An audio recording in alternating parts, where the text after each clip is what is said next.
NFL Stock Exchange podcast. I am Trevor Sikkema. That is Connor Rogers. And as you guys can see, if you are watching on YouTube, Connor is donning his New York Rangers jersey because, folks, it is what everybody was asking for. It really is happened. A Tampa Bay Lightning, New York Rangers, Eastern Conference Finals. People who are listening to the podcast for football are going, what the hell do those words even mean? But if you've been listening to the podcast for a while, you know that Connor and I are also big hockey fans, and our two teams are in the Eastern Conference Finals. And so actually, Connor, when this episode comes out, game one will be finished. So somebody's going to be pissed off at the other. I'm either not going to be talking to you for a couple of days until we have to prep the show for Monday, or vice versa. You might be the other way around. We'll see.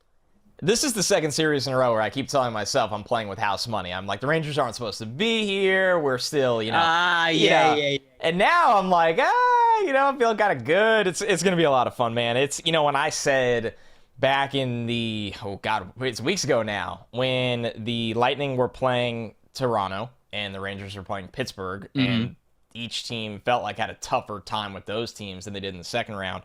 I was like, hey, maybe a Stock Exchange Eastern Conference Final, like with a little glimmer of hope. And then when it really happened, I was like, holy crap, this is really happening. We're going to have a blast with this. We're going to be fired up. It's a great collision course because we're doing summer scouting. We got the Eastern Conference Final. It's June, and we are somehow having a blast on a football podcast right now. This is good, man. We have no shortage of content whatsoever. And if you guys follow me or Connor, or hopefully both of us on Twitter, there is going to be a lot of passive aggressive, or maybe we'll just drop the passive altogether and we'll just go straight aggressive. GIFs and memes and everything sent back between one another over the next week. You're not going to top what you opened up with. The Evolution breakup. It was so good. It was so good that the Rangers fans were in the mentions loving it. We were having so much fun with it. If you didn't see it, Trevor had maybe the tweet of the young 2022 year. It was unbelievable. We are going to get some wrestling references ingrained in this show going forward, and that was just a home run. No, we're going to have a blast with it. You guys can have a blast with this as well, whether you're fans of the Lightning or the Rangers or whoever. Join in with us for this Eastern Conference Finals. Be Team Connor or Team Trevor here in this. It's going to be a lot of fun. It'll give you something. And if you're not a hockey fan, maybe this will get you into it. I'm telling you, if you guys have never been to a hockey game, it's one of my favorite things and my favorite sporting events to watch live. Connor mentioned it. He teased it a little bit there. You guys also heard it in the intro. It is summer scouting time. The day is finally here where we are getting this bad boy kicked off, and we are starting with the most important position. It is quarterback. So the way that summer scouting is going to look for us here on this show is Connor and I are going to watch a handful of players, right? For quarterbacks, I believe I watched 8. Connor, did you watch 8 as well? 8 or 9 guys. Well. So, we're going to have a handful of guys that we were able to get to their tape really in-depthly, get some great film notes on, some background information, some PFF stats to kind of bring to you guys to really just open up an intro this quarterback class that could be for 2023, these eligible guys. And, for wide receivers, we're going to watch a lot more than just 9, and, cornerbacks the same way, defensive linemen the same way, but quarterbacks, we're kind of honing in on that number. I know some information about a couple of other guys, but what we're going to do is we'll kind of organize our thoughts in top 5s. It's a numerical list. It's easy to digest for everybody. So during these shows, every Thursday of this week over the next, I think 12 weeks is how we have it built out. We'll go from 5 to 1, ranking our quarterbacks preseason for the position going into the season. But then at the end of the show, we'll also throw out some other notes that we have for guys that just didn't make the top 5, why they didn't make it, all that kinds of stuff. But man, I'm very excited to get going on summer scouting with you. I know this is something that you have done before on your previous podcast. Locked On NFL Draft listeners know that we did this for a couple of years when it was me and Ben, but this is one of my favorite times of year. It's the chance where there's not a ton else going on. I mean, outside the Eastern Conference Finals, but there's not a ton else going on. And you really just get to sit down, turn on the tape, and focus on some of these guys and really learn about them as we kind of get into the season. I've never had a better time. The Rangers are in the Eastern Conference Final. The Mets are 35-17. Yeah, the Mets are going off, man. The Mets are just going nuts. And I agree with you that, man, sitting on the couch in summer in the air conditioning with a clean slate of new prospects and new class is a blast. And like you said, we each watch 8 guys, but there's also a couple guys outside those 8 that you and I are already very familiar with. So it's 8 new guys. And then the guys outside of that we knew weren't going to be in our top 5, so we didn't go back and revisit that film again, but we will discuss them a little bit. But man, it is a lot of fun. It's because I think it's a little bit more positive than the January stretch into the draft where you're hammering home rankings. You're being honest. I think you and I are very, very honest on this podcast. It's not as much as what people watch on main network TV, hyping up guys, which is okay. This is our turn to do that. About a year before the next draft, we get to hype up these guys, tell you what we think they're good at, tell you what we think they can be good at in the future. So it's just a great time of the year. Yep. Before we dive into it, we do have a question of the day, which we are going to get to quickly before we jump into summer scouting, but got to read everybody's favorite ad. It's the Manscaped ad. Sweaty sack summer. That's right. The Triple S is approaching, and it's time for you to prioritize the comfort on your crotch. That's why the kings of crotch comfort, Manscaped, has spent the last 2 years designing the most comfortable boxer briefs out there. These things, man, they're the softest fabric underwear that you are going to find out there. So breathable. It's just like gills for your groin. God, what a sentence. What a feeling. They even trademarked the jewel pouch, folks. They trademarked it. It actually has the trademark symbol in the copy. That's how you know it's real. So you know that it's serious. I think it's time that you invest in your family jewels. So let your bulge breathe a little bit. Get 20% off and free shipping using the promo code PFF at manscaped.com. Dads, you can buy it for yourself. Sons, you can buy it for you or your dad. Yes, Father's Day's coming up. Ladies, you can buy it for your man. And dog dads, y'all deserve the treat too. Get 20% off and free shipping with the PFF code at manscaped.com. That's 20% off free shipping, PFF at manscaped.com. Once the Boxers 2.0 touch your sack, you will never go back. Connor, what is the question of the day? Tell me what the question of the day is. Question of the day is inspired by longtime listener of not just the Stock Exchange, but our pods before that, Nicole Antonio, who we've gone back and forth on this question in the now Sex Addicts Hall of Fame.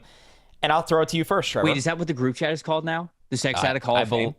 It is the Sex Addicts Hall of Fame, officially converted. Yes. When you have a flight, and you can answer it in two ways if you want, both international and domestic. When you have a flight, how early do you get to the airport? How early is it okay to get to the airport? What is the normal allotted time? This is very controversial, by the way, because some people are absolute animals and get to the airport like 4 hours early. Okay, so I have a story that is too long to share, so I'm not going to share it. But when we have a mailbag episode, somebody asked me about the time that I got to the airport 14 hours early, and I will tell you tweeting this all about how it happened, what I did, the day that ensued. So you guys have to ask me about that. That'll be a reason for you guys to get in the mailbag.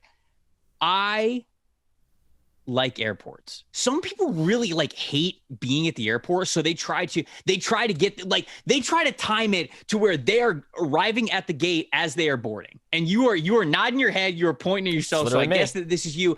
Literally I like airports. Oh God, I don't know, man. Dude. Like I'm showing up to an airport. Now, there have been plenty of times where I'm showing up and we're boarding in like 15, 20 minutes or whatever from when I get there.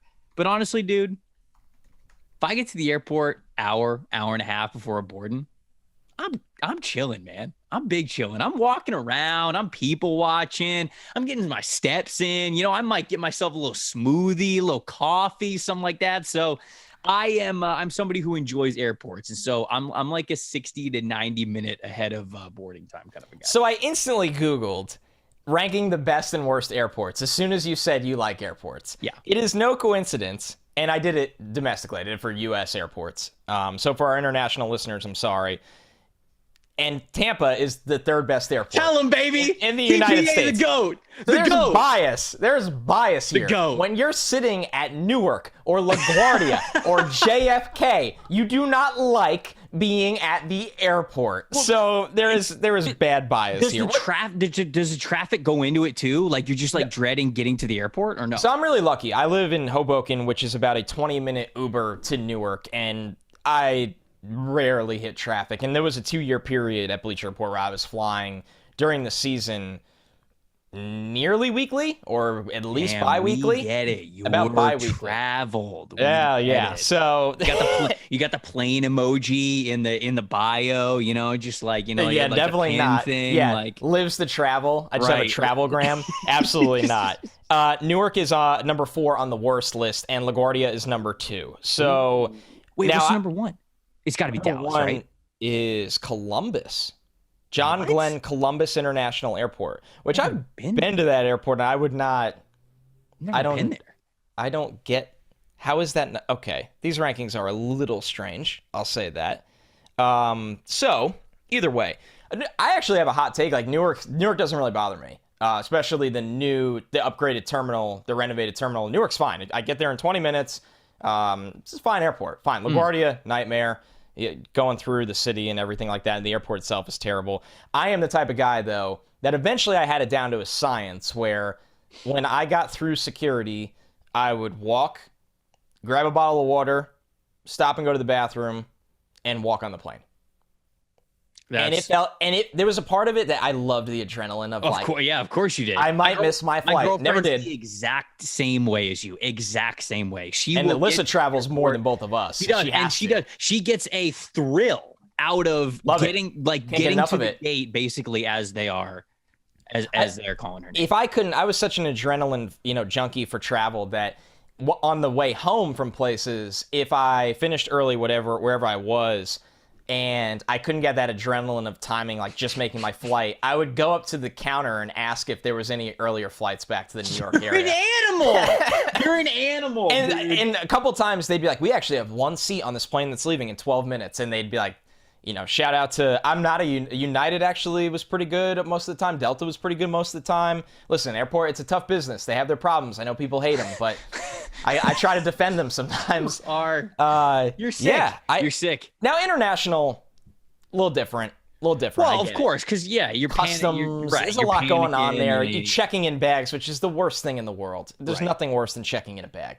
But I can't fathom how. Nothing worse than checking. Like I love my mother, but she is absolutely on the list of we're getting to the airport. Like, because they'll come up, they live down the Jersey Shore, they'll come up to Newark, and sometimes we're like, what time are you flying? Like, maybe we could, grab lunch or something like that. She's like, oh, no, we got, 1 o'clock flight, we're at the airport by 9 a.m. My dad's like that. My dad is very much like, hey, we got to get to the airport 2 hours early. And my dad will be like, oh, you never know with parking. We've never had a problem with parking literally once in our entire life, ever. And he's just like, oh, you never know with the traffic. And if they're flying out of Tampa, we're just south of Tampa. So they're like, oh, we got to cross the Skyway Bridge. I'm like, Dad, it ain't like the bridge is closing. Bridge hadn't closed in 30 years for any reason other than a hurricane. We're gonna be all right. Is basically what I keep telling him. And, he gets there even earlier than me. Maybe that's where I get it from, but.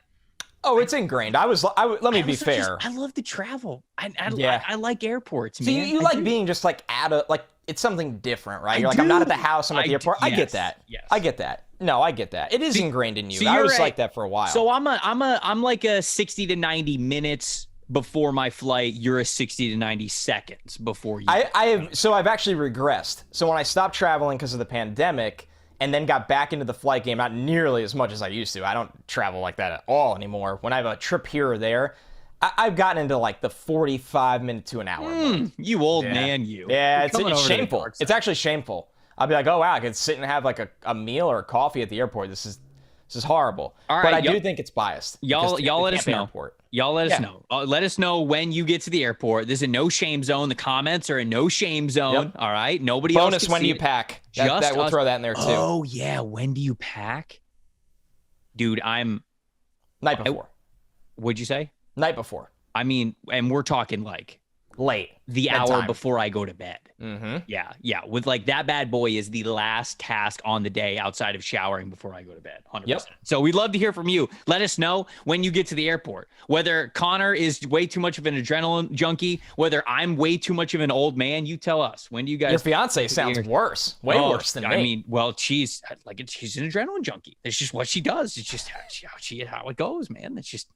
She's addicted. She's addicted to the rush of how close can I cut it at the airport. If you're like that, we want to hear from you guys as well. Before we get into the summer scouting, top 5 of our quarterbacks here, we're going to get that underway. The NFL Stock Exchange is brought to you by Cash App. Cash App, the easiest way to send, spend, and save your money. You can send request money from your friends when they owe you for dinner, drinks, literally anything besides just sending money back and forth. Cash App. You can also invest in stocks with as little as $1, or you can buy Bitcoin. Bitcoin's a lot more expensive than $1, but hey, if you got it, go ahead and buy Bitcoin through Cash App. Be my guest. Cash App also allows you to design your own debit card completely free to spend money wherever you'd like. Cash App will laser print and mail it to you all for free, and the card comes with free discounts at your favorite places called Boost. Sign up for Cash App today using the referral code TOUCHDOWN, all caps, one word, TOUCHDOWN, which gives new users 15 extra bucks to spend for free. That's promo code TOUCHDOWN, $15 free in Cash App. All right, let's get into summer scouting now. Connor, I will let you kick things off, which, it seems like when I do that, it actually comes back to bite me, because it came back to bite me really hard on the Mock Draft Monday edition when you took Justin Herbert from me. I'm still trying to get over this. One's not as exciting. It was the right move. But I'm going to have a little PTSD from it. But I will still let you go first. Summer scouting, we're going to go 5-1, and then we'll talk about some guys that didn't make our list. Connor, going into the 2022 college football season for the 2023 NFL draft cycle, who's your number 5 quarterback right now? So this one might surprise you, but it is, or maybe it won't. It's Florida's Anthony Richardson. And this is the only guy of my top 5 that we've not seen play a lot, I think it's safe to say. Or we are really safe to say. We are really projecting a lot, where it was very easy to get through all of his tape. I remember watching him during the college football season last year when he came in, because it was a big deal at the time. He came in and made some crazy splash plays, and a notable recruit, a former 4-star recruit there is, and correct me if I'm wrong here, Trevor, I believe he's from the Gainesville area. Yep. So, yes, he is. I mean, and I know you're going to have a lot of background on him as to contribute to this as well, being a Florida alum. But with Richardson, I'll just pull up my notes right here, how he ended up number 5. And it's funny to me because he's somebody that, if by January, it wouldn't shock me if he was in the top 3 of my quarterbacks and ready to go to the NFL. It wouldn't shock me if he wasn't in my top 10 quarterbacks anymore. He's very the biggest projection of all of these guys. But I really enjoyed watching his film, right? A redshirt sophomore, 6'4", 237 pounds, born May 22nd, 2001, so still a really young guy. Not surprising, hasn't played a ton of ball yet. Huge frame, legitimate power arm without limitations. The first thing I wrote down. Can hang in and get the snot knocked out of him while still making the throw. And the good is that that's very physically impressive. The bad is he has to stop fading backwards and doing that consistently, or he will be a turnover machine, as unfortunately you know all too well. So with Anthony Richardson, the very small sample that we got to see, there are plays, in my opinion, that I don't know if any other quarterback in this class can make. Right, yeah. And there are plays that can cost you games too often, too easily.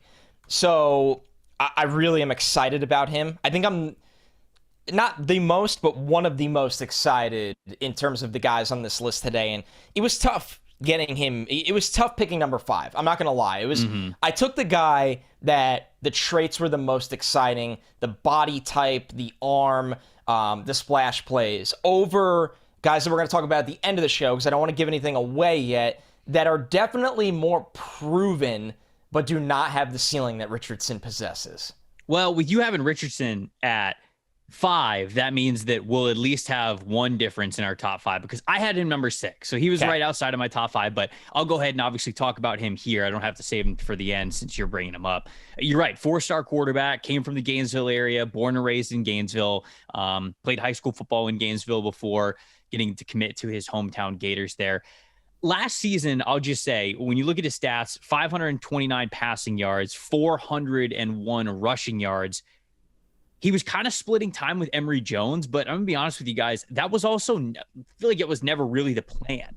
Like, they wanted Emory to be the guy. They wanted Emory Jones to be their starting quarterback. Dan Mullen, that's what he wanted. They wanted Richardson to basically just be that quarterback who kind of came in for 2 or 3 plays a game and was just this wow factor. Like, okay, what does the defense do? Because you mentioned, and I have it in my notes, this is probably the most physically gifted quarterback that we're going to see in this class. It's bananas. Whether or bananas. not it comes out, what he can do from a total size, which you mentioned, 6'4", 235 pounds. I mean, this is a big dude. A size, speed, arm talent. I mean, the arm talent, man, is crazy for this guy. He makes these throws 30, 40 yards down the field look like it's just truly a flick of the wrist. Like he's putting nothing behind it. And then as a rusher, he's had a couple of games where he was an elite rusher in PFF's grading system. So, I mean, he is mobile beyond just extending the play.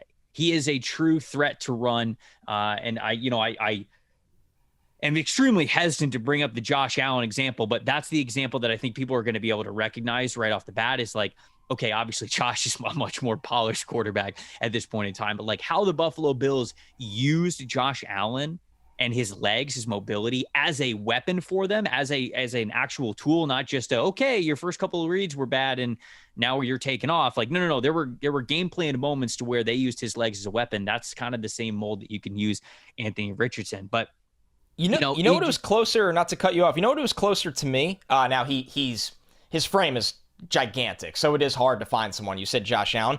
A little Trey Lance sometimes with him, where power arm, thick frame, a power runner.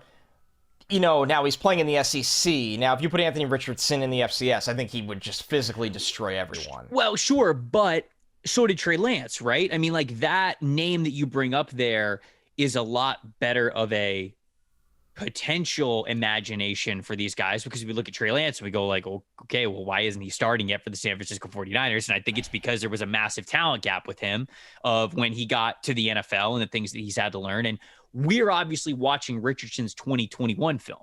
So he has a whole year in which we think he is going to be the starter for the full season at UF, to where we're going to have probably a lot more notes for him once he gets all these things under his belt, because of a big part that I wrote down is he just needs more reps, man. I mean, like he's so green in everything. Everything. The highs are incredible. That USF game is truly video game like. You just turn on any snap that he was in the game in the USF game, and it was just mind-blowing stuff. It was like, okay, just give this guy the Heisman Trophy right now. But for him, I think that hold on, I missed the tab here. Okay, here we go. This is what I had for him for weaknesses, things where he needs to get better. Consistent accuracy is not there yet. It's almost as if his arm is too powerful for his own good when it comes to accuracy. Needs a lot more reps under his belt to really hone in on his mechanics, improve his touch with his deep passes and with those quick passes as well. That was the biggest area that I saw. Okay, his talent could make these big time pluses in his game, but he doesn't have the consistency to be able to do it. But, he's also got to manage the pocket a lot better. He's got to read defenses better. All that I think hopefully will come with more snaps. So something else that I did before we move on is I looked at a handful of PFF stats that we have using PFF Ultimate for 10 of these quarterbacks. And I'll just list them off here. We've got Spencer Rattler, Anthony Richardson, Jake Haener, Sam Hartman, Jaron Hall, Will Levis, Tanner McKee, Tyler Van Dyke, CJ Stroud, and Bryce Young. So I had 10 quarterbacks that I was kind of pooling. And I got the numbers for PFF grade, big time throw rate, turnover worthy plays, adjusted completion percentage, average depth to target, play action percentage, so how often they lean on play action, air yard percentage, which means how much of their yards were actually in the air, not just yards after the catch from the receivers, and then passes batted down. So I've got some rankings of where these guys lined up in those categories. PFF grade for Anthony Richardson, 58.5. Not very good. It was the bottom of this list. It was 10th out of the 10 eligible quarterbacks. Jumped out to me. Big time throw rate, though. He had 4, but he didn't throw very often. So that was 6.3% of his passes. That was 3rd. So this dude was a big game hunter when he was in the game. Especially the 4 throws are nuts too. Nuts. They're insane. Now the turnover worthy plays, 5 of them. That's 6.8 of his passes. That was dead last. That was also 10th. So you don't want that. Adjusted completion percentage, also 10th. It's just throwing. Like I said, he's just got all the talent in the world, all the power in the world. He just doesn't know how to be finessed with it yet. Average depth of target was 12.5, which is the second highest. Passes batted down, he didn't have any, so that was first. Air yard percentage, 62.2, that's third best. And then play action percentage, 35.1. So it's not like this guy was leaning on play action a ton. End of the day, I think he's a supremely talented player. There's just a lot that he still has to learn. And he just needs reps. He just needs reps. He just absolutely needs reps. But I understand why you've got him at 5, because he's very alluring with what he can do. Yeah, I think part of it was that, once again, it's betting on traits, and you'll see in the rest of my 5 lists, there's guys that are more polished than him, much more polished. There are guys I'm going to talk about after the top 5 that can pass Anthony Richardson easily just by Richardson falling because they're polished as well. It was definitely one of those, I like this guy's traits. I'm really excited to watch him grow this year. So my number 5 is Tanner McKee from Stanford, the redshirt sophomore from Stanford. 6'6", 225 pounds. Dude is large. A little background information on him. Grew up in Corona, California. He was a 4-star / 5-star guy, depending on what recruiting database you were looking at. Was the number 3 quarterback in the 2018 recruiting class behind Trevor Lawrence and Justin Fields. And if you go, okay, hold on here. Trevor Lawrence and Justin Fields are going in their second years in the NFL.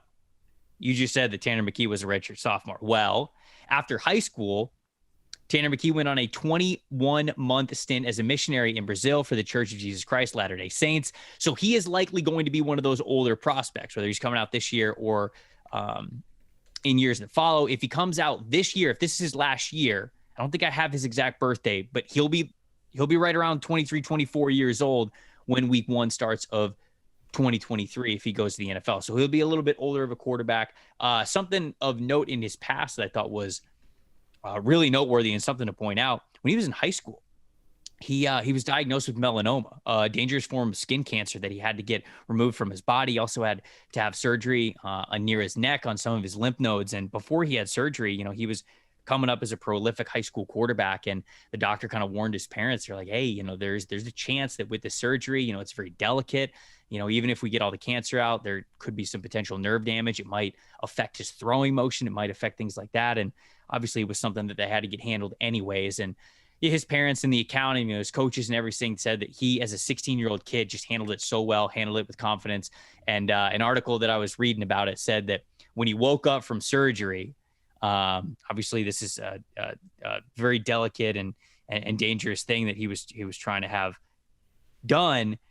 His mom walked into the room where he was kind of recovering, and when he woke up, he gave his mom a wink and a thumbs up, and then he gave her like a throwing motion, like I'm all right, like I'm good and everything. So that was such a cool story that I absolutely love to hear about him. So if you see him wearing long sleeves in crazy hot weather, it's because he's kind of protecting himself from sun damage. Interesting. So have you ever noticed that he's got some long sleeves on? You go, what is he doing? He's got to be sweating his nuts off. It's because of kind of that background. Season. So, right. Sweaty sack season. Get a Manscaped But sleeves. it's also sun protection season. So I thought that was a really cool story, man. Not only the fact that this dude has taken a leap as a youngster, outside of high school, going to live in Brazil on a missionary stint. I mean, he also had such a kind of traumatic thing that he had to go over and face as a 16-year-old kid. And he's been through a lot of things already. And it just seems like everybody says the world about him. And I think that when you go through those things at a young age and you just continue to have confidence in yourself,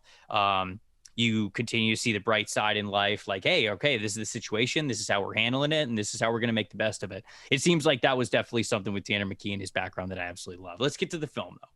Film notes I've got on him. 6'6", like I said, so he's huge, smooth thrower, man. I think that when you watch this guy and what he is on the field, he is such a smooth thrower of the football. That 6'6" height shows up in how easy he makes throws appear, a lot like Anthony Richardson does, especially since his mechanics, very clean, man. I felt like he had a wide base consistently, the toes, the hips, the shoulders, always consistently going towards the target. I felt like he wasn't doing any kind of heel clicking. His base was staying wide, no matter whether he was looking right, whether he was looking down the field, to the center, whether he was looking left, whatever it was, he was hopping around, staying on his feet, but that base continued to stay wide. And I think you saw a lot of really clean mechanic throws because of it. So he understands that thing really well, which is good to see. Got a really strong arm for both distance and velocity. I wouldn't say his arm is like in the rare category, but it's certainly, I would say that it is NFL caliber. Now, the weakness is his game. This is a big reason because I love a lot of things about Tanner McKee, but the big weakness for him is the touch and the pinpoint accuracy are missing from his game, which is a lot of, it was kind of reminiscent of what I thought of Desmond Ridder last year, where I looked at Ridder and I went, man, those mechanics are clean, man. This guy, it's a beautiful throwing motion. You love watching him throw the football, but sometimes it just doesn't go where you want it to go. And he had a really high adjusting completion percentage. Tanner McKee did, but there are times when that ball just does not end up where you want it to go. And I caught myself doing this, and I wonder if you saw the same. There are a handful of throws with Tanner McKee where I go, boy, he put that ball where only his receiver could get it. Now, his receiver didn't get it, but I like where he put it. Normally, we write that down and we say that that's a good thing. But that happened so many times. I was like, okay, man, but your receiver's got to get it. Like at some of these times, like at some point, you've got to be able to put it right on your receiver, and he's got to get it. So I don't know, man. The accuracy is something that it worries me a little bit with him. There's a lot of things to like from a physical profile, but that touch and that pinpoint accuracy, I did not see that with him last year. So somehow, some way, he's got to get that ball to where it needs to go, and that is the receiver's hands, maybe more than just a spot. So Tanner McKee was the third quarterback I watched after Bryce Young and CJ Stroud. And good Lord, do those weapons look different. And it's Stanford's a good program. Yes, Stanford's a good program, but it was pretty wild when you see the planet that Alabama and Ohio State is on from a recruiting pass catchers standpoint. That, I agree with you. I agree with you. I'll obviously I will be getting to McKee at some point, and I'm excited to piggyback. And great background info on him. So you have McKee higher. I do. I have McKee in my top 5. Okay. I really, really liked him. Okay. All right. Yeah. So we'll get there as well. Is he? He's not number 4. Okay. All right. I was just gonna say you could piggyback off me if you want because you're about to say number 4. But all right. No. And I will say, let me figure out where we are right here. Okay. So 3 and 4.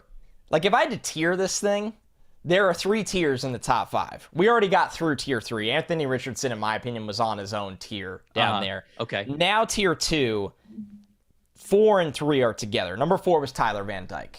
And he so he's number 4 for me. Really interesting player. I remember when you wrote a feature on him last year, and that was my first introduction to Tyler Van Dyke, where I was like, I'm excited for this guy in a future draft class. Only a redshirt sophomore. He was, I believe, how do they classify it? ACC Rookie of the Year or Newcomer Year? Yeah, Rookie. It's weird. Yeah, First year player, whatever. He really good in the ACC for a first-year player. Good young guy award.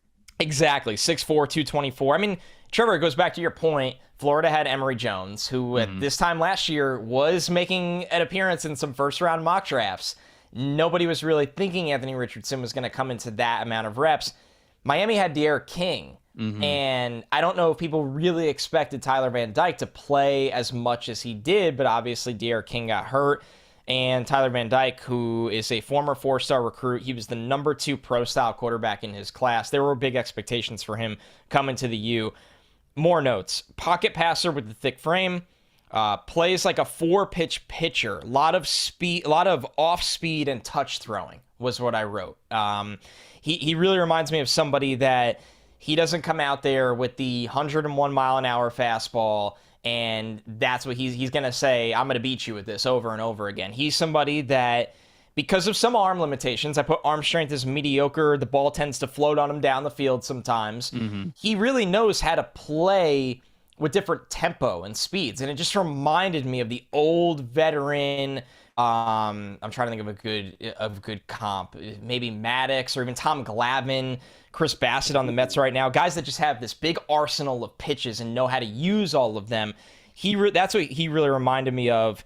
Another guy, I wrote this about Anthony Richardson. He can drift backwards sometimes, and he's not a good enough athlete to get away with that against good teams. Like, he's not going to be running away from not only NFL defenders, but top 100 NFL kind of prospects when he sees them. When he drifts and rolls a little bit too wide, there are times in the ACC that it was okay. Right. But I really liked Tyler Van Dyke. I really did. I think he's somebody that throws with touch at all 3 levels of the field. Yes, once again, I did say the ball sails on him on some of the really deep stuff, but he was somebody to me that understood how to play the quarterback position. And for a young guy, for a really young guy, you almost kind of forget that he was a redshirt freshman out there. So Van Dyke is somebody that can operate from the pocket. I thought a little bit of it in terms of the, like, he's not a great athlete, but it's adequate enough, was Kenny Pickett to me, in a way. And I think that obviously there's more upside with Van Dyke than what Pickett had, but watching him play, that's what kind of came to mind. So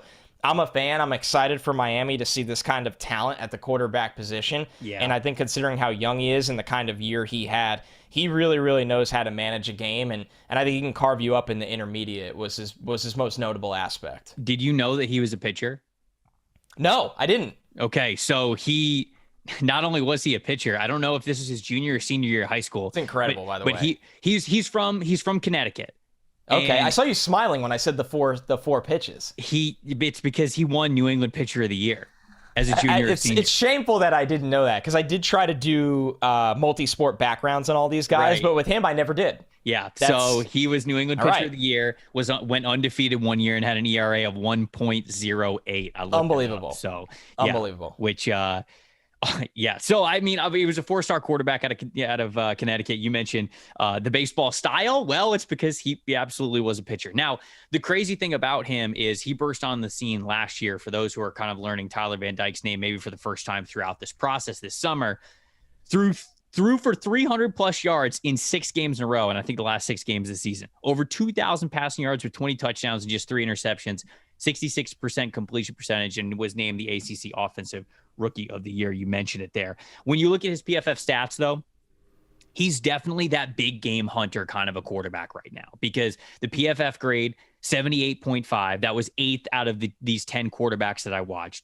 The adjusted completion percentage of just 71%, that was also 8th. So near the bottom. In the turnover worthy plays, he had 11, which is 3%, and that was 7th. So all of those are not great categories. However, big time throws.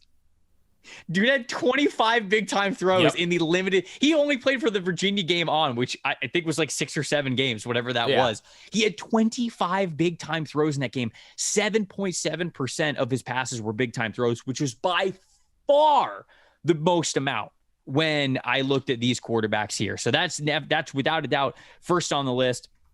He is 4th for me. So I'm just kind of piggybacking off you here because we're both having him at 4. Yeah, right. Yes. That's how these numberings work. So I had Tanner McKee at 5, and then I've got Tyler Van Dyke at number 4. Here's my strengths and weaknesses category for him. Strengths: big, tall, sturdy quarterback, good, strong base. You can see that in the power that he generates in some of those throws. He can get a wide base and still be really tall in the pocket, which matters, especially when we get to a couple of these other quarterbacks that I'm going to mention that maybe aren't the tallest in the world. You know, you're taught to, when you have a base, and I guess I'll just say this because I'm going to talk about kind of his mechanics and his throwing style here. There are so many different types of throwing styles. Throwing the football is very individualistic. It is very unique from player to player. But there are certain things that you kind of want to at least be consistent. And those are, of course, you know, your toes, your hips, your shoulders, they're all pointing towards the target when you release, you know, that you are making sure that the success that you're able to have on certain passes, that it's stuff that you could replicate, right? It's not super erratic stuff. And, you know, I was watching a quarterback clinic with, Tennessee's assistant quarterback coach. I cannot remember his name. He did a phenomenal job in the clinic, and I can't even remember his name. But a line that he gave at the beginning of the clinic, he's like, the number one thing that kills good quarterback fundamentals is talent. Talent is the number one thing that kills it, because guys think they can get away with anything. And they think that they kind of like they don't have to hone in on it. And some of these guys that we're going to talk about throughout this episode are there more than others. But when I watch Tyler Van Dyke, he's got a bit of a sidearm release.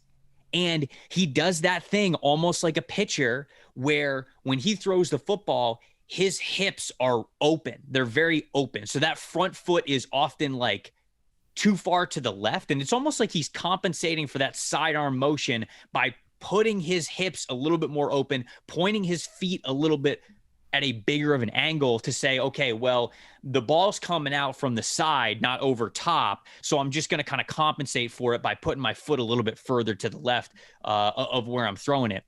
And it works sometimes, but it's just not as consistent as I would like for it to be. I really like Tyler Van Dyke's arm. I really do. But the mechanics are just a little bit worrisome of how consistent they're going to be able to be. If Miami goes, nope, this is the kind of player he is. He's a former pitcher. This is his style. We're just going to let him cook. Okay, that's fine. But is he going to be as accurate? Is he going to be able to generate enough power to where when he gets to the next level at the NFL, I think no. it stays as consistently good. Yeah. And I think if you look at the turnover-worthy play number, the PFF grade, and the adjusted completion percentage all near the bottom of this list, that tells you no. Yep. So I think that that's something that he definitely has to work on. And I wanted to make sure that I said right off the bat that a lot of throwing styles are very individualistic, but those things being able to be, look, Phillip Rivers threw like a giant weirdo. Like Phillip Rivers is one of my favorite quarterbacks ever, but like he just threw like such a weirdo. But the thing was, he was consistent with it. He could do the same thing every time. It's when you get these players who you go, okay, well, that's just his throwing motion. Well, that's fine, but can he do exactly that every time? And if he can't, that's when it gets dangerous. Phillip Rivers was able to have that shot put, weird sidearm release, but he could do the same thing every time to where the ball went exactly where he wanted to.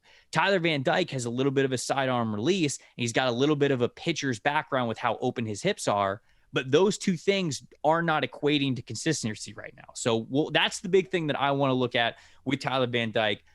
Big time, big thrower, if you will. Guy who loves the deep shot, loves the big play. You love that gunslinger mentality. And so that's why I've got him number 4, but he's got to clean up those mechanics. And he's young. It was his first time as a starter, so we'll see if he can. But that was my thoughts on him. Okay, so we both had Van Dyke at 4. A big part of your analysis of him was about really his base and his motion and the consistency. My guy at number 3 was your guy at number 5, Tanner McKee. And one of my favorite things about him that I put in my notes with Tanner McKee was how consistent his base is as a quarterback. He was a guy to me that, we talked about, you said he served the 2-year mission in Brazil before he enrolled at Stanford. So he will be, he's not an old player actually at all. He's just, he was a big time recruit in his class and then kind of forgotten about because of the 2-year mission. A true drop back pocket passer, great size. I think limited mobility. A lot of guys at that size are not going to move extremely well. They're not going to be dual threat guys. But the number one note in my Tanner McKee analysis that I would run over a highlighter over and over again is extremely comfortable scanning the field and keeping his base consistent. When he drops back in the pocket, you can see all of the weight transfer in that base and the ability to go through his reads, obviously in a Stanford system that by now everybody knows really, really well. You have to be, I think pretty bright to handle that system for the most part. And I thought McKee looked really, really comfortable at all times.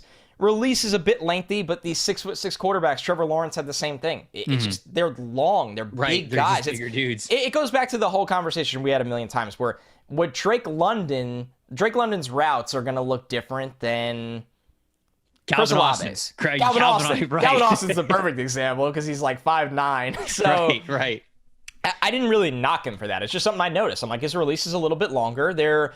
You said it, Trevor. I think you hinted at it. There's times where, like, when he's inaccurate, you could see guys jumping on the ball a little bit. And I think when your release is a little bit longer, it just happens to you. It's happened to. That's a good note. It's happened to guys in the past. It's happened to, a Trevor Lawrence before. It happens to these guys that load up that way. So I know it's happened to Drew Lock before.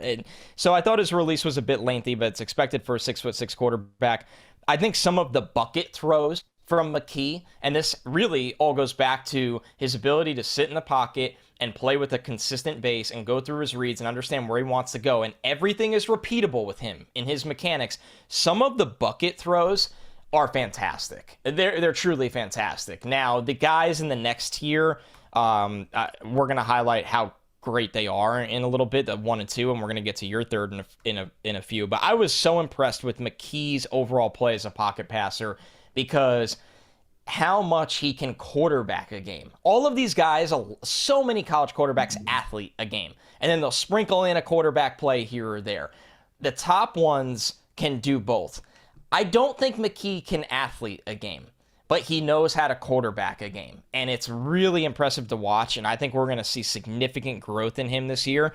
And when I watch him play, man, I just thought right away, it's chalky, but I thought of Joe Flacco right away. 6'6", 226, the repeatable pocket mechanics, the lack of mobility, the big arm, the elongated release, that system. I just go, man, this guy is Delaware Joe Flacco all over again. And that's a big compliment. Like, I know we laugh at him now, but Joe Flacco, there was a time and a place where great prospect, good quarter, won a Super Bowl, good franchise quarterback, and his time just ran out. And he was never great, but he was good. That just, when people watch McKee, Jets legend. Jets legend right now, had the biggest play of OTAs this week. So, sickening time of year. But yeah, Tanner McKee, man. I was a fan. I was pleasantly surprised. And I loved your background info. I did not know about, some of the long road he's really had. I only knew about the mission. But the long road. He's an easy guy to root for, obviously. So my number 3 is not in your top 5. No, and I sensed that after you did number 4. I was like, oh boy. Right. And I'm very curious to hear what your thoughts are on him. But I think I can guess it. Will Levis is that's who I would have guessed. Is my number 3 here. And Speaking of athleting at the quarterback position. Correct. Right. Well, dude, okay, you want to talk about background? Let's get into some of this dude's background. His family athletic background is nuts, okay? 3-star quarterback from Middletown, Connecticut. That's where Will Levis is from. His father, Mike, played football at Denison University, which is a D3 school in Ohio. His mother, Beth, was a 2-time All-American soccer player at Yale. His uncle played football at Yale, and his great-grandfather, Alva, was an All-American and won a national championship at Cornell in 1939 for the Cornell football team. Like, this dude is just like every step down his family line, you've got straight athlete. He set his high school record. Now, this is back to Will Levis. Set his high school record as a senior for passing touchdowns, 27. Had almost 3,000 passing yards, over 2,700. Went to Penn State. Was not always at Kentucky. Was at Penn State from 2018 to 2020. Backed up Sean Clifford for 2 seasons, which is mind-numbing at this point. Incredible note. Not good, but incredible. I don't know what to tell you. Don't know what to tell you. That's all I'll say. Just don't know what to tell you. Earned the starting job at Kentucky. So he transferred over to Kentucky. Earned the starting job in just 1 week. Now, you figure, okay, he's transferring over to Kentucky. He's probably transferring because he's got a good chance to start, whatever. But not only that, something that stood out even more to me, Connor, is that he was voted a team captain before the first game. So this guy comes over from Penn State. He hasn't been with these guys that long. Earns a starting job. All right, that's fine. Team captain. Yeah. Voted a team captain before any game. This is before Will Levis started to play really well as the early parts of the season went on. So ended up passing for over 2,800 yards, had 28 passing touchdowns, 13 interceptions. Also wanted to note that Will Levis is a hilarious dude beyond just the things that he eats, which is very hilarious now because my girlfriend has had to do segments on SEC Now about the things that Will Levis eats, which include like bananas with the peels on them and eating or drinking coffee with mayonnaise instead of creamer. And so wait, what? Have you not seen any of this? No. And now I'm glad he's not in my top 5. So what the hell? He does like these weird food things that I'm pretty sure he's just doing for clout, which is fine because it's just the day. This is a bit. It has to be a bit. But there was a TikTok that went viral of him just sitting there eating a banana with the peel on, just like eating it. Oh. And then Alyssa was at a Kentucky game and for the broadcast had to eat a banana. I remember this. See, I remember when Alyssa did it, but I didn't know that it was because Will Levis did it. And then a week later, like to top it, because everybody was like, "Oh, what's Will going to do next?" He was at breakfast with his girlfriend, and what's Will gonna do next? And she was like, "Oh, do you need creamer for your coffee?" And he's like, "No, I'm good." And he grabs like a squeezable mayo and he just like puts the mayo in the coffee and then just drinks the coffee. So Alyssa also had to drink mayo coffee, which she almost threw up on. That's disgusting. TV. I don't even believe that mixes. No, it doesn't. It's just chunky. Like it's just chunky. Dude, this is so foul. Will Levis is okay. Can I redeem him? What's wrong with him? Hold on. Can I redeem him? I don't think you can, but you could try. He said in an interview that his dream job is to be a stay-at-home dog dad with a wife who earns 6 figures. I mean, good work if you could find it. Right, it's great work if you can find it. I think you're going to have to take some shots in the NFL. And he's a funny dude. Will Levis is very funny. No, it sounds incredible. So, honestly. okay. Well, all right, let's get to I'll get to my film notes, and then I'd love to hear from you of why he didn't make your top 5 and what you thought of Will Levis, because I'm sure that you watched him as well. So the strengths portion of Will Levis' game, really nice arm. I think he's got good zip, plenty of distance. Yep. Fundamentally, He has a good tight spiral on almost all of his passes. So I think that he does a really great job pointing the thumb down, if you will, getting the full rotation on the hand, being able to turn through the body to really get a good spiral on almost all of his passes. Does a really good job creating torque on those throws for the spiral. Very confident player when things are going right. When things are going right, even at the beginning of games, when he's creating his own momentum, he does a lot that you love. Like, he's the guy who will, if he scrambles for a first down, he's getting up and he's pointing down the field, right? And he's getting people pumped up. And you could see little instances on the field of why this dude was voted a captain. You really can. I think he's got the ability to be a really good deep ball passer, but he just did not hit or attempt as many deep shots as I thought that he was going to. I think that may change this year, but I also don't think Kentucky necessarily had the offensive weapons to be able to do that. Remember, their best pass catcher was super short Wan'Dale Robinson, so it wasn't exactly built in their game. Now, the weaknesses for him. The footwork and below the waist mechanics can be good at times, but they are too inconsistent, especially when he gets rattled a little bit. Too often does his base become more narrow than it should. He wants to stand a lot taller in the pocket than he needs to. He's got to keep those feet a little bit further than shoulder width. He's got to keep those knees bent so he can bounce on it a little bit. Also, his feet can sometimes not be aligned exactly where you need them to be for that pinpoint accuracy. He gets a little too confident in himself. And this is also a note that I had. There are too many times where he bails on his fundamentals because his arm is so good. He needs to learn that just because a throw might not be perfect and on platform does not mean that he has to make it more difficult by bending his body or not moving his feet at all or not turning his hips or anything like that. I just think that he forgets that a little too much because he believes in his arm a lot. You love the confidence, but it can't be arrogance, right? That's what the difference in quarterback play is often that. It is balancing confidence and arrogance when it comes to your fundamentals and your reads and everything, and that's what makes a really great quarterback. Would love to see him work on some anticipation stuff as well, because I think certainly when he was getting rattled or not seeing the defense the way that he thought, like if they're looking like they're in a too high shell as the safeties are back deep, pre-snap, one rotates down. If he didn't expect that guy to rotate down or one to rotate down at all, he gets really hesitant. He gets really gun shy, and it needs to be a lot better, a lot quicker for him. So those are my notes on Will Levis there. I think you nailed it. I think that I could have easily had him at 5 instead of Anthony Richardson. He's the other guy that I wrote down in the notes. The splash plays are up there with any of the quarterbacks in this class. But I think the last part of what you said is so important, that sometimes he right now, and a lot of young quarterbacks are this way, so this isn't me picking on Will Levis, is that he's a see it, then throw it guy. Not throw it while it's developing, right? And it's the anticipation note that you had. And I think that if he can find a way to start throwing with anticipation, not being a guy that's, okay, I'm big, I'm strong. First note I have is he's a quarterback built like a tight end. I'm big, I'm strong. I think I can out-athlete everybody. And then when somebody's open, I'm going to throw it. And I think it's really hard to play that way as your main brand at the next level. And I think I think he has a lot to unlock, where it goes back to the conversation. Are you athleting at quarterback or are you quarterbacking? And I think he right now is all the way one swing of the pendulum. He's athleting, but man, if he can get to the middle a little bit, he's got big time traits. You're right, Trevor. He doesn't play with his base at all, and he still makes throws. That's what's crazy. It's like, man, if you played with your base, there's more power in that big bodied arm. Right. I think that he was the guy that when he rarely did play with his base, he can drive the ball outside the deep hash. And that to me was like, I was like, not a lot of guys I watched in the last 48 hours can really, really do that. One interesting note I found with him, and you mentioned that he transferred from Penn State, he's going to turn 24 before his first NFL training camp. So I think... Oh, I didn't know. Oh, so, because he's got to... Yeah, you're right. Now that I'm thinking about it. So he's got to have the year this year. Like, he's got to turn it on this year, because you don't want to be the guy turning 25 before your first NFL training camp. Right.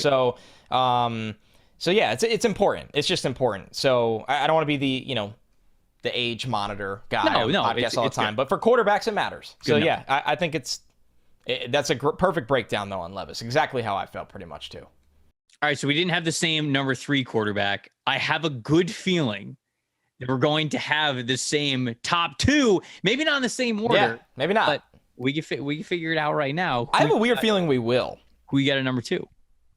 Number 2, I have Bryce Young. Okay. And I think a lot of people might maybe gasp when they hear that or be shocked. I don't know. I feel like we're so fixated on Bryce Young being the number one, at least quarterback next year. I know Will Anderson is discussed, justifiably so, as the number one overall pick. Right. This was not easy, and this is why I tried to warn people of the tiers earlier. Bryce Young and CJ Stroud are the tier 1 for me right now. If the draft was tomorrow, I would take Bryce Young, probably every single time. But I am projecting CJ Stroud to end up as a better prospect by the end of this season. Or at least, I really fell in love with his traits when watching him. Now, I've been excited about Stroud for a long time. And that is a place that he had to wait a little bit, not that long. He's still a really young guy. But the growth that I saw him make throughout the season last year, Trevor, was, and to be fair, Bryce Young did too, but Stroud's growth, his frame, his pocket passing ability, true pocket passing ability, I think there is so much there. So I'll keep it with Bryce right now before we obviously get to number 1, which is already given away. With Bryce, to me, who's a really good watch, I think everything is going to start with him about his size. Alabama lists him as 6'1", 194.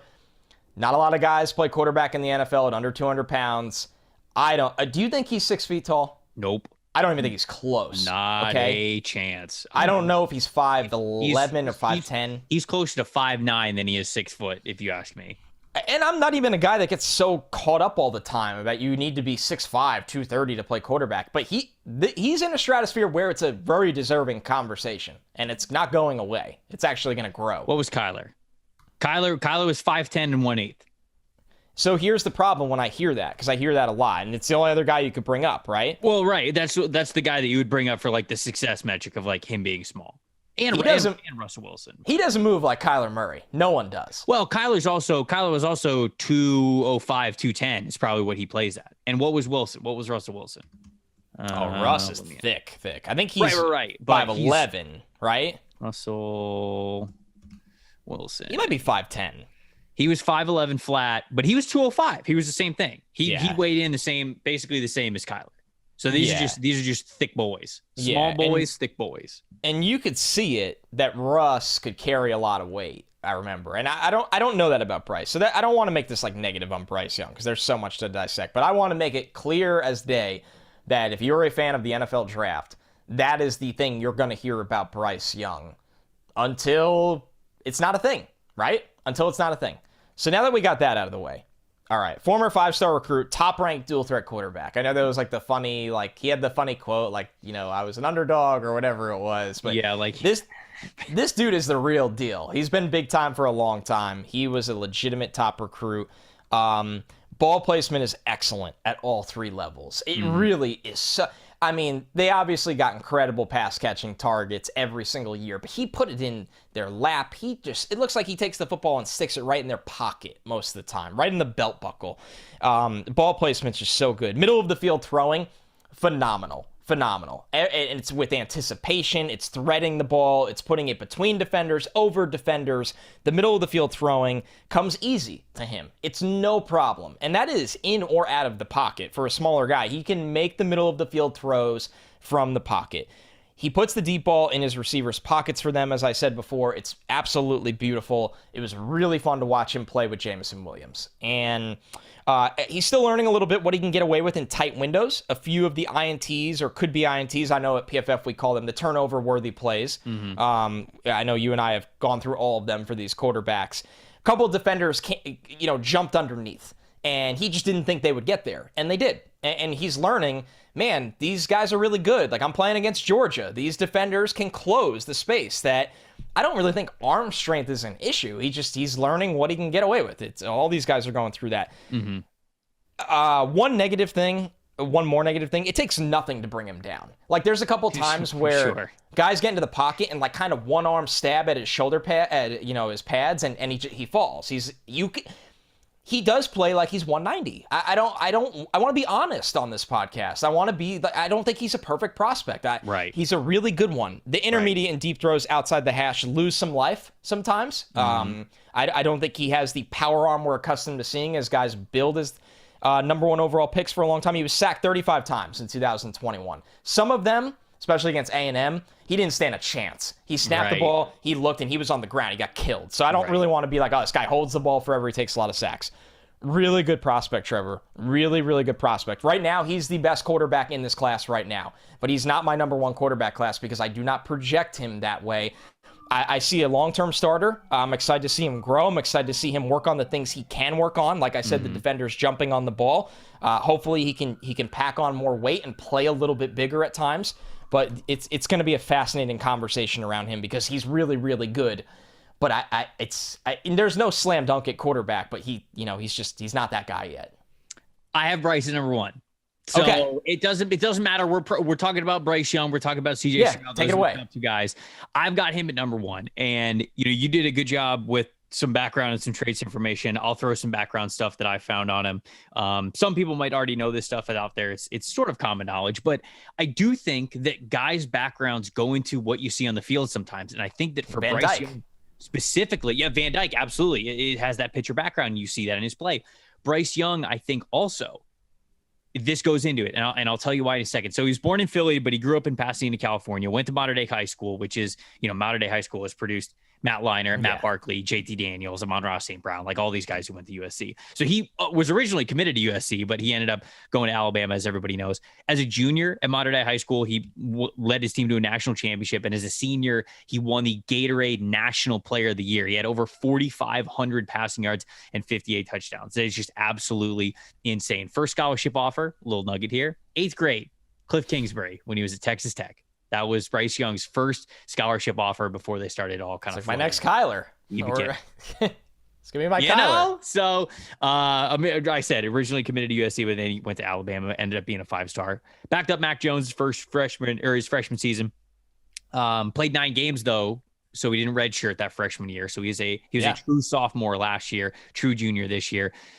Led Alabama to an SEC title, won the Heisman Trophy, had almost 5,000 passing yards, 47 passing touchdowns, just 7 interceptions, became the very first Alabama quarterback to win the Heisman Trophy. When you look at some of the PFF stats with Bryce Young, he was the top player of anybody in PFF grade, 91.9 elite grade on the season. That was the best grade of all these quarterbacks here. He had one of the best big time throw rates. He had 6.2%. Yep. That was the 3rd best. Turnover worthy play, also really great. Had the 2nd lowest turnover worthy play rate at 2.1%. The adjusted completion percentage was great at 78.1. Now you get into some stats that you go, okay, maybe he's being helped out by Alabama a little bit. Average depth of target was less than 10. That was 9th. It was 9.0 flat, 9.0 average. That was 9th best. Play action percentage was 8th. Air yardage percentage was 10th. So his air yards was the lowest because he was getting the ball in the hands of guys like John Mechie and Jameson Williams, all those guys who did incredible things after the catch. And passes batted down, as you would expect. He had 7 passes batted at the line of scrimmage or just batted down, and that was 8th. So that was a lot. That's a lot in the 10 guys that I watched. Him being as talented as he is, I think goes into the playing style that you have seen, especially with him as a first-time starter last year at Alabama. I believe that Bryce Young, throughout his entire football career to this point, has always been one of the most gifted players on the field, whether it's been through his arm or his legs. He has just simply been one of the most gifted players. And because of that, I think that he has had the leeway to get away with some flaws in fundamentals and mechanics that I noticed in his game. Biggest issue right now with Bryce Young is his footwork. He does the heel click thing where instead of staying wide in your base, which when you're a quarterback and you're standing tall in the pocket, or when you have established your stance, if you will, your feet are supposed to be just a little bit further than shoulder width apart. Your knees are supposed to be bent a little bit, which gives you that kind of that bounce a little bit. But with your feet always at those positions and your knees always in those positions, it allows you to fire the football at any point. You don't need to sit here and gather and reestablish and whatever. If you are bouncing around the pocket still with your feet shoulder width apart, a little further than shoulder width apart, you can throw the ball at any time. Bryce Young doesn't do that because Bryce Young instead stands more narrow because he's short. because he's got to stand as tall as possible. When a lot of these quarterbacks, when you go wider in your base, I mean, physically do it. If you're listening to the podcast and not while you're driving, I hope nobody try this while you're driving, but you're at the gym right now. Yeah. If you're at the gym right now, if you're at home or whatever, stand tall and then put your feet further than shoulder width apart and bend your knees a little bit. Sumo squat position, everyone. You go down. You physically go down. That's what happens. Bryce Young doesn't have the height to spare. He already can't see over the line of scrimmage with him being right around what I think is probably 5'10" when he's got cleats on. So because of that, he's got, his footwork is not what you want it to be because he's constantly has a more narrow base. And because of it, he's constantly doing the heel click thing, which is where, when you're going across the pocket, your heels are just kind of clicking together as you are shuffling your feet. And that's not good just because it means it's going to take you longer to get to a base to where you can generate power off your back foot and get the football where it needs to go. So I think that he has relied too much on his talent in his arm to really be able to clean up those mechanics. And then there's also an element of maybe he just can't. His natural stance is too narrow, and I think that it's because of that height, like I mentioned. I said I have in here, I wonder if seeing over the pocket is why he does that, and I do think that that's the reason why. So that's the big negative on Bryce Young.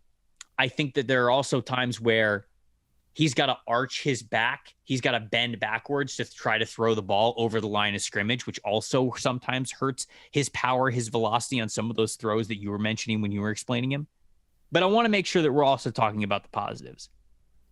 This dude's really good. This dude's an insane playmaker, man. Yep. When you talk about, okay, if you're going to be a smaller size, you better be able to move correctly. This guy moves correctly. Even though the base isn't as wide as you would want, Connor, the toes, the hips, the shoulders, they are always pointed exactly where they need to go. Yep. And that ball is going exactly where he is targeting. That release with also the shorter arm, the shorter frame, lightning quick, man. That ball is coming out of his hands quickly when he decides to throw the football. He's small in size, but he is just so natural when it comes to seeing the field, adjusting to pressure, escaping and extending plays, putting the ball exactly on the money on all three levels of the field. I just feel as though it's funny because we're going to knock him because of his size, because we have to. And not just because, when you hear, I think a lot of times we'll listen to scouts and we'll be like, oh, he's a big, tall quarterback. And you go like, who the hell cares? There's all sorts of big, tall quarterbacks that stink in the NFL. Why don't you just pick the bigger, the better football player? Well, I'm telling you right now, Bryce Young's a fantastic football player, and I have him as QB1 because I think his intangibles as a playmaker are that good. But there are practical ways in which being shorter and smaller affect what you do. And I just kind of wanted to spell those out. It's not just, oh, he can't see over the line of scrimmage, or like, oh, I just like my quarterbacks bigger and taller. The reason is because there's actual practical, applicable reasons to why you would want that or why that is preferred. And you do see some of that show up in Bryce Young's game. So when you hear somebody go like, oh, he's just too short, now you kind of know why, what goes into that. It might be a drawback for it. Really well put, man. I think you broke down exactly right why. It's funny, like when you and I got into this around the same time, there was such a pushback from old school scouts of like, oh, you can't draft a short quarterback. Like, they're outliers, they don't pan out. And then, there was kind of that new wave of like, no, they can now. But now you don't want to go too far on the other spectrum where it's anybody can play quarterback. It doesn't matter. Right. And the way you described the reasons of how it impacts their game, I mean, some of the things you're saying I've even noticed with, obviously, Kyler at the NFL, for as good as he's been at times, Kyler has those problems. I think Baker Mayfield has gone through those problems quietly at times. Right. So and this guy is smaller than Baker. He's not as electric as Kyler. Nobody is. That's not fair. You highlighted he is deadly accurate. It's awesome. He's a really good prospect. He's so naturally good at this game, man. Yes. He is so naturally good at the game of football. And I get very detailed, and you did as well, in the areas where we see maybe some shortcomings, but I don't want people to forget. And you mentioned it too, that like this dude won the Heisman. He almost won a national championship. He beat Georgia in the SEC championship. Like, his numbers for Alabama are unheard of. He is such a good football player. Yeah. But he's short. And those are applicable things that you look at his game and you go, okay, that might be drawbacks. So he's your number one guy. Yep. I did say that if the draft was today, I think he's the guy I would take. He's the best quarterback right now. But my number one guy is the guy that I think projecting can be the best NFL quarterback of the future of this group. It's just not there yet, but green light came on at some point last year, and the arrow was really pointing up, and that's CJ Stroud, who, former 5-star recruit, an effortless pocket passer that got better as the year went on. And for a first-year starter, man, there's not much more you can ask. Just get better as the year went on. He went from okay to really, really good by the end of the year. A big body that can break tackles in the pocket and reset his base to throw. It's one of my favorite things when watching CJ Stroud.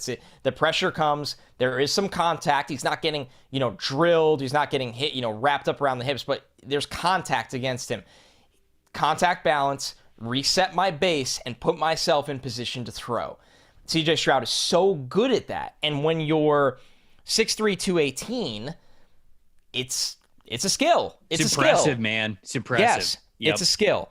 A couple things. I think some of the turnovers are just big time head scratchers. I'm like, why did you you did not need to throw that? But he's a young guy. Obviously him and when you got Chris Olave and Jackson Smith and Jigba and Garrett Wilson, you might as well just be like, nah, my guy's gonna go win it. And I think that played into it. I think it 100% played into it. Yeah. So he's still 20 years old. Him and Bryce are really young, which it's and that's not the case for this entire quarterback class. There are some older guys. Jaron Hall is an older guy. Will Levis is an older guy. Devin Leary is an older guy. So these are the tier 1 guys, and they're young. A couple of times I noticed he passed up on Alabama didn't do this as much for Bryce, but Ohio State did this for CJ. They would give him that late outlet check down. And there was a lot of times where he's like, no, I'm making the big play. And unfortunately, those were his turnover-worthy plays, as we call them at PFF. Like, you watch him and you're like, there's the check down, or there's the little drag route. Just dump it off and let your guy do work. You got the best skill players in the country most of the time in most games. And he's like, no, I'm going to make the big play. And it leads to a turnover or turnover-worthy play. And you know what? That's part of playing quarterback. You learn what you can get away with. And as long as you improve on that along the way, that's all you can ask for. So his worst is really bad. It's really frustrating. But his overall consistency, and I'm excited for you to read the numbers. I have them open too, but I want you to read them. It's really good. There are big-time throws. There are surprisingly you watch the Oregon game, there's a throw he has down the sideline to Olave vertically. It's one of the most beautiful balls I've seen in this quarterback class. And Olave drops it. It's right in his hands, and he falls and drops it. And you look at Stroud, and you go, man, the deep ball passing, it's real. And it's from the pocket, and it's standing tall, and it's playing with a consistent base. And once again, it's a base that he knows how to reset and redistribute and find himself to reset a new pocket and make throws. And I'm really excited for this dude. I think that it's limitless for him. Somebody asked me right away when I posted a clip of him, this is really early, but do you think he's as good as Justin Fields or better already? And he said he's not better now. He's not Justin Fields right now. But is there a clear picture where you can see him getting to that level or even beyond it? There really is. That's how talented Stroud is. Yeah, I was so pleasantly surprised when I watched Stroud, and it's so funny. You watch these guys who are not draft eligible, and you watch them live on Saturdays in college football, and you focus on the stats, you focus on the big play, but you don't really have them under a microscope yet. And so when I went into CJ Stroud's film, I went into it with this is just natural. Like, I already had thoughts to it and something that I thought was a weakness to his game, I'll read in a second. But when I turned on his tape, it didn't take me but 5 or 6 plays for me to go, man, this dude's good. Like, this dude there's just so much to like about CJ Stroud. And all of a sudden I went into CJ Stroud thinking like, yeah, okay, like the stats, but like, look at the offense he plays in. Ohio State's just an offensive stat factory. There were some areas where I thought that I had concerns about him, but he was so much better than I thought he was going to be, man. Look, he is so fundamentally sound as a quarterback. You mentioned it. And that's hard to do when you're big. When you're 6'3", 215, 220 pounds, that's tougher to do. And he makes it look effortless. You can tell that he really works on his fundamentals. Feet all the way up through the shoulders in the throwing motion, man. It looks beautiful. It's beautiful. The feet, the hips, the shoulders there, so often married right to the target. The ball goes exactly where it needs to be. He does a great job constantly establishing his base, maintaining it until the throw whenever he decides to pull the trigger. Ton of arm talent on this dude. and he can make almost any throw in the field. That's what I have in my notes here. Understands, and here's something that I've also really enjoyed about him, the more that I really watch him under a microscope, understands the manipulation of defenses, whether that be with certain play action or holding safeties to a certain point with his eyes, getting them off and then throwing it a different direction. He did that more than I thought that he was going to, for a guy who, again, I kind of went into it, and unfairly so. I went into it thinking like, all right, he's got the great offensive weapons. Like, the film's not going to look that good. He's basically just going to be a point guard facilitator to these wide receivers. And he wasn't, man. CJ Stroud was a big reason why that offense was as good as it was. For as talented as those wide receivers were, I had to give CJ Stroud his props as well. Of the PFF stats that I have here, you figure he was great in grade, 91.6, second only behind Bryce Young for these draft-eligible quarterbacks. Really nice big-time throw rate. He had 25, which is sixth best. Turnover-worthy play was fifth, which is right in the middle. It's nice. Adjusted completion percentage, 97%, which is second only behind Spencer Rattler, funny enough, who did not complete a ton of passes. So I would consider CJ Stroud's adjusted completion percentage even better. But something I like, play action percentage. How much did this dude lean on play action to kind of manipulate the defense? 29.8%. That was ninth, which means that was almost the lowest rate of any of these quarterbacks that kind of relied on play action. Now, when I say relied, it's not like these guys are using it as a crutch. It's just in the offense that they play in. You don't really have to worry about that with CJ Stroud. There's not this gimmick of, okay, well, he can't really survive without play action to really do something at the linebacker level. No, he was completing the ball and putting it where it needed to go and putting up big stats without being heavily reliant on play action. Now, the area of his game that I see as a weakness, but really I have in here, the only big question mark I really have in CJ Stroud's game, of course, he can get better at recognizing defenses and being manipulative, what he does, being more decisive, being more anticipatory. It's confidence. And I'm very curious if you saw any of this with his play, but there are times, especially for road games, where at the beginning of the game, I'm like, I'll watch him throw like a swing pass, just like a quick swing pass. And I'll watch him get the ball and he'll turn to his left and the feet will be exactly where they need to be. The throwing motion is exactly where it needs to be. And the ball goes where it needs to go, but it just dies on him. And like the running back, the receiver kind of has to like bend down a little bit, go get the ball. I'm like, CJ, throw the ball. Like you have worked so hard to already prove to us that you can turn, you've got the mechanics right, and you can fire that football right where it needs to be in stride, get that ball to your receiver. He's going to go get yards after the catch. And there are way too many times where that ball just dies, whether it's in the short spot or an intermediate spot, it dies way more than it needs to. And I felt like that was a road game. Did you watch the Rose Bowl? Did you watch the Utah game by chance? Mm-hmm. Yep. So there's a throw at the beginning of the Utah game, and I think it's kind of a little bit of a double move. And he rolls to his right a little bit, and he's got all the time in the world, and his receiver gets even with the last defender to the point where the safety, I think, is flat-footed even with the wide receiver. So his dude is gone. Like, there's no chance he can keep up with him. And you see CJ, like, he pump fakes it once. And it's almost like he gets gun shy, and then he goes, okay, now I'm going to throw it. And he throws it, and by the time he does, the defender ends up catching up to the wide receiver. And I'm like, throw that ball the first time. If you had confidence in that read the first time, that's 6 points. Not like you read it correctly, you saw it correctly, you had the throw timing right, you just didn't light the ball out of your hands. And so I just want to see, the thing that I want to see the most from CJ Stroud, believe in yourself, man. Your mechanics are so good. Your arm is so good. You've proven it. Don't hesitate. You're the effing man. Do it. Throw it. Show it on every single play. And I'd love to see more confidence from CJ Stroud, because a confident CJ Stroud is a future top 3 pick in whatever NFL draft he's going to go in. Yeah, I think it's a good point. I think the first quarter of the season, the first couple games of the season, it was like very evident. It was like, that Minnesota game for sure. I made sure to watch that game. Yeah, he was very, very hesitant, and it got better as the year went on. But you're right, for that Rose Bowl, for as insane as it was, and his numbers were massive, and it was a crazy game. There's like little flashes of it, and you're like, man, I think he's going to come in with a different mindset this year, where it's I've been the guy before. I'm comfortable.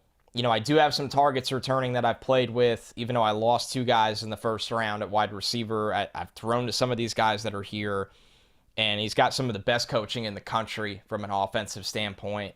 He's in a great system for him, like you said. Didn't always have to use play action as a crutch to get him going. there's a lot to like. Not perfect. The head-scratching turnovers are, and that was really part of the hesitancy. There's a couple of times where he pumps or holds the ball, and he's got such a good release that he got away with it a lot of times. Like you said, where a guy just makes a play on the ball, not takes away the ball. But there's a few that he's so late that the interceptions can pile up. But once again, an awesome prospect, and a guy that if I had to say it today, I think Stroud will be a top 10 pick. I think Bryce Young will be a top 10 pick, and then we'll see how the rest of this quarterback class develops along the way. All right, so there we go. My top 5 from 5 to 1. I had Tanner McKee from Stanford. I had Tyler Van Dyke from Miami, Will Levis from Kentucky, CJ Stroud from Ohio State, and Bryce Young from Alabama. Connor had Anthony Richardson from Florida at number 5, Tyler Van Dyke from Miami at number 4, Tanner McKee from Stanford at number 3, Bryce Young at 2, and then CJ Stroud at 1. We already talked a little bit. You gave some notes on Will Levis. I gave some notes on Anthony Richardson. Anybody else that did not make the top 5 that you either watched or you're intrigued with that you want to give a shout out to before we get out of here? Devin Leary and Jaron Hall, I think probably for different reasons. I think, I'll be kind of brief here because we're going to talk about these guys all year. With Leary, what jumped out to me is he's already started for 2.5 years, and he just doesn't really make mistakes. And he's not the biggest guy, 6'1", 210. A little bit of an older-ish guy. He's like Levis, where I think he will turn 24 right before his first NFL season starts. But are you talking about Jaron? I'm talking about Devin Leary. Oh, okay. Because Jaron Hall is also going to be an older prospect. Jaron is a much older prospect. What's he, 25? He is somebody that will turn 25 the month before the draft. So when he's drafted, he will be 25 years old. Yeah. Which is old for a quarterback prospect. And, like I said with Leary, a smaller guy, very accurate, doesn't make mistakes. Kind of projects a little bit in the sense of like a higher end Bailey Zappi, where he's, teams that look for that kind of backup, like the system New England runs, they're really going to like him, I think. Mm-hmm. And he's played a lot of good football already. Jaron is fascinating. Once again, an older guy, but former BYU baseball outfielder. Right. 2019, 2020 was on the baseball team. I know he's got bloodlines. I think both his dad and brother played running back at BYU. They did. Not a big frame, but he's jacked. Like he's built. He's jacked. Like big biceps, big shoulders. Like if you're going to be a smaller framed quarterback, like I love when you're in the weight room maxing out your frame, and he's done a really good job of that. Plays with a lot of confidence, twitchy in and out of the pocket. It's funny watching him with the twitchiness and the mobility because you're like, oh, we saw that with Zach Wilson in the same uniform. Does not have the arm Wilson has. Not at all. But Jared's got a good arm. I said average arm, but plays with confidence. And when you have an average arm but confidence, it looks like a good arm sometimes. Okay, there you go. So yeah, Jaron Hall is going to be fascinating because he's going to get the age debate, but he's got some promise. Those are the two guys, though, that I watched that did not crack, along with Levis, that did not crack the top 5. But they're in the top 10, and they're worthy of this discussion this year, and you're going to hear about them a lot. So I'm glad. What about you? I'm glad that you brought those two guys up. I'll bring 2 more guys to the table. Unfortunately, I didn't get to watch Sam Hartman from Wake Forest. The offense is a little strange though with the long mesh play action heavy base stuff. So it's crazy. You can see how the numbers I'll have to get to him at some point throughout the summer just for fun. But we would be remiss if we did not bring up Spencer Rattler. Of course. And Spencer Rattler, not in my top 5, not in your top 5. Wouldn't have him in my top 10. Would not. I watched him last summer. I watched him all season. He's just I don't even want to get started about his attitude. He's just such a project, man. Like, even if you take any of the speculation of, him being his head being a little bit too big from being on the QB1, the Netflix documentary, like saying what he said about Oklahoma, where it was a toxic environment and kind of like why he was benched, like speculation or rumors about that. Like, even if you take all of that stuff away, which is a lot, who he is on the field is also, he is a major project, man. This is, I talked about it a little bit with Bryce Young, and here, I'll just read my notes for him, actually. Let me get the notes out. Please. So, former 5-star quarterback from Phoenix, Arizona. He was the MVP of the Elite 11 at the opening when he was in high school. Obviously, I mentioned he starred in the Netflix documentary QB1 during his senior season. Transferred to Oklahoma committed to Oklahoma, and first 2 games that he played threw for 8 touchdowns combined, which tied Sam Bradford's school record for the most touchdowns through somebody's first 2 games. Look, the strengths, one of the top arm talents in this class. I mean, like, the dude's got an unreal arm. There's no doubt about that. If not at the outright best of anybody. Can throw the ball from a variety of different angles, bases with good zip distance and accuracy, though all three of those are not always present for every single throw. They are possible because I've seen it. Now, the weaknesses list is longer than the strengths list, unfortunately, for Spencer Rattler. Supreme arm talent has stunted the growth of both consistent mechanics and decision-making. There are plenty of snaps where Rattler shows that he knows what to do with his lower body mechanics. Then there are others where he just does not focus on them at all. They are completely thrown to the wayside, and I don't know what he's throwing or why he's throwing it.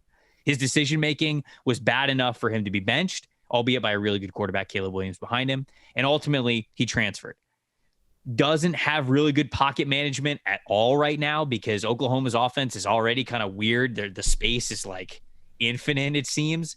And the dude just keeps dropping back. It's like he's playing Madden out there. It's like he's hiking the ball and then he's doing the thing where like you just keep dropping back until you press a button and then you're just throwing it deep down the field. So the mechanics, the decision-making, the pocket management, it's nowhere near an NFL level. I don't care what the arm is at this point. If you were to stick Spencer Rattler on an NFL camp right now, he would be years away from being able to be entrusted to win you football games at the next level. So I don't know what Shane Beamer's going to do with him in South Carolina, with him being in South Carolina right now. Certainly you've got a ball of clay with a ton of potential in the arm, but not good, man. He's nowhere near NFL level right now. I know you said wipe away like all the stuff he said about Oklahoma, but like why did every quarterback that's played under Lincoln Riley get so much better and look so great? And except him. At some point, be the guy that says, I needed to be better.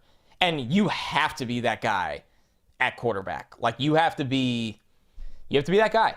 You have to be the most accountable player amongst any sport franchise, in my opinion. Yep. And I don't know. Maybe he surprises us. Maybe he finds his way into the top 10 quarterbacks again for me. But, man, it's just... it's been nothing but a disappointment, and I hope it really turns out well for him.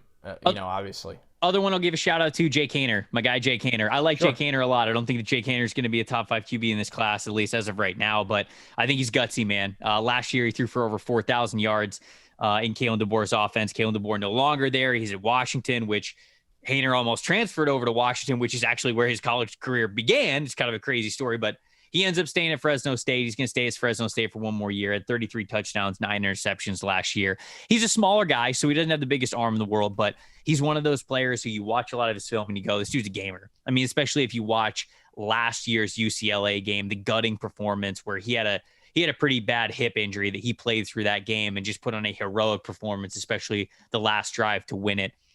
It was pretty special. So what he was able to do last season, kind of gutting things out through injury. He's a quarterback that I think you love. I don't know if he's ever going to be a franchise quarterback in the NFL, but the arm is a little bit limited, the size a little bit limited. I think he's only about 6'6", about 195 pounds. Actually, I talked to him not too long ago because I'm doing another story on him. And I think he said he was up to like 207. So he's beefing up. It's beefing up, baby. It's bulking season. Beefy boy season. So we'll see. But as of right now, I didn't think the arm was exactly what it needed to be last year. We'll see what he can come out and be in his final season. But he's an intriguing prospect, a good quarterback, maybe not a great one, but I think he's one that a lot of people like potentially as a long-term number 2 in the NFL. Okay, so my guy exactly like that is probably Keaton Slovis, who transferred to Pitt. I know it did not work out the way USC fans had hoped for. Mm-hmm. It's amazing, Trevor. He just turned 21 in April. He's young. Yeah. And he's played a lot of football the last 3 years. So let's not forget this guy in 2019 when he was 18 years old, threw 30 touchdowns, 9 picks. Once again, I don't think the most physically talented guy, but can he, number one, I think he'll fit in that Pitt offense really well, the way Pickett did. And can he develop into a long-term number 2, a guy that gets drafted in round 4 or 5 at the NFL level? I think he can, especially with the All-Star circuit. I'll say this, man. When you look at these quarterbacks, this is such a better year for Senior Bowl and Shrine. Oh, dude, yes. Such a better year because the Senior Bowl obviously, got the guys that were going to be drafted early, like Kenny, and then nobody else got drafted early. Mm-hmm. So it's well-rounded this year that Senior Bowl and Shrine's going to have good quarterback rooms. Yep. And that's exciting to me.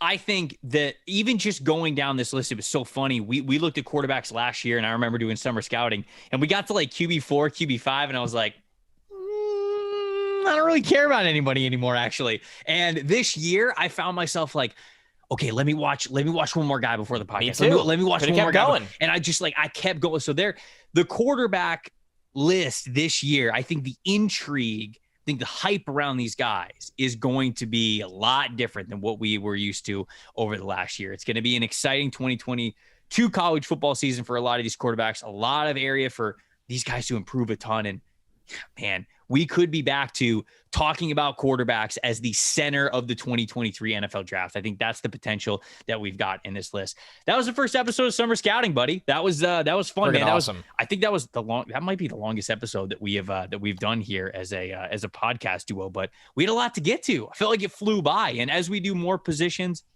we're going to continue to be just as detailed with a lot of these guys. We'll pick up the pace a little bit with running backs if we want to get to more wide receivers, certainly things like that. But yeah, we wanted to be bigger. We wanted to be right. We wanted to be as detailed as possible with quarterbacks because we know that everybody loves to know as much as possible about quarterbacks. But this is fun. This is good stuff. Phenomenal. It was funny. We really did cut away so many more guys, but it's like you said, you really want to introduce the mainstays, the guys that have a shot to be first round picks. And this just is such a good format. I felt like I got through so much in a couple of days, where it's like when you take the month off after the draft from really scouting again. And then when you dive back in, you're like, oh, right back in the flow. A quarterback class to be excited about. Last year when we were watching them, like I said, watch Rattler, watch Malik Willis, guys like that. It was like, okay, here and there. This quarterback class, it's like, no, we don't need to manufacture anything. These guys got some legitimate talent. I don't think so. I don't think we got to manufacture anything. I think the quarterback class, we're getting back to what we love. It's going to be hyped about. It's going to be talked about. Certainly, this is not the last time we're going to talk about quarterbacks. We're going to be ranking all these positions, ultimately coming up with a NFL Stock Exchange kind of top 50, preseason top 50. Yeah. So I'm sure that these quarterbacks are going to be in that list as well as a mock draft that we will have at the end of December. But we got a lot of guys to get to before then. We got a fun mock draft Monday coming up for you at the beginning of next week. And then we're moving on to running backs for summer scouting a week from today. Bud, good luck. Same to you. But not too much luck. Same to you. That is all I have to say about the situation. We'll see whose team is up, whose spirits are down when we see you guys next Monday. We'll see you then. This is the NFL Stock Exchange.